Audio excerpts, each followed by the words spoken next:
అయితే మనం చూసుకున్నట్టయితే దినందిన ఈ రోజులలో చాలామంది కూడా పూటకెళ్ళడమే కష్టంగా ఉన్న సందర్భాలు. మరి యజ్ఞయాగాలు అనేవి కూడా ఖర్చుతో కూడుకున్న వాళ్ళే. సో ఇవి చేయాలంటే వాళ్ళు ఎలాంటి నిశ్చయంతో ఉండాలి, మరి అందరూ చేసే అవకాశం ఉందా? ఈ యజ్ఞాలు ఈ యజ్ఞాలు చేయడానికి ధనాన్ని ప్రాధాన్యత పెట్టుకోలేదండి. మరి ఉదాహరణ, ఒక వ్యక్తి వచ్చినాడు, వేరే వేరే స్వాముల దగ్గరికి వెళ్ళి యజ్ఞాలు నిర్వహిస్తామంటే మాకు ఒక 5 లక్షల రూపాయలు ఖర్చు అవుతుందని చెప్పినారట. ఎరగండ్లపల్లిలో గజ్జి సత్య అని ఉన్నాడు. అయ్యా, నా దగ్గర ఏం లేదు, నేను యజ్ఞం చేస్తాను, నేను చేయాలనేటువంటి కోరిక ఉంది అంటే అతనికి మా భక్తుల సహకారంతో యజ్ఞం నిర్వహించడం జరిగిందండి.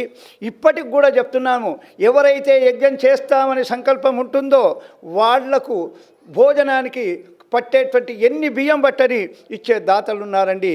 ఇది కేవలం డబ్బు ప్రాధాన్యత గురించే చేయడం లేదు, ధర్మాన్ని కాపాడుకోవడానికి మా వంతు కృషిగా చేస్తున్నాం. కాబట్టి ఎవరైనా ప్రతి ఒక్కరు కూడా ఈ యజ్ఞం చేయవచ్చు. మాకు ఇబ్బంది ఉంది అంటే వాళ్లకు మా సంస్థ నుంచి తప్పకుండా వాళ్లకు సహకారం అందిస్తామని తెలియజేస్తున్నామండి.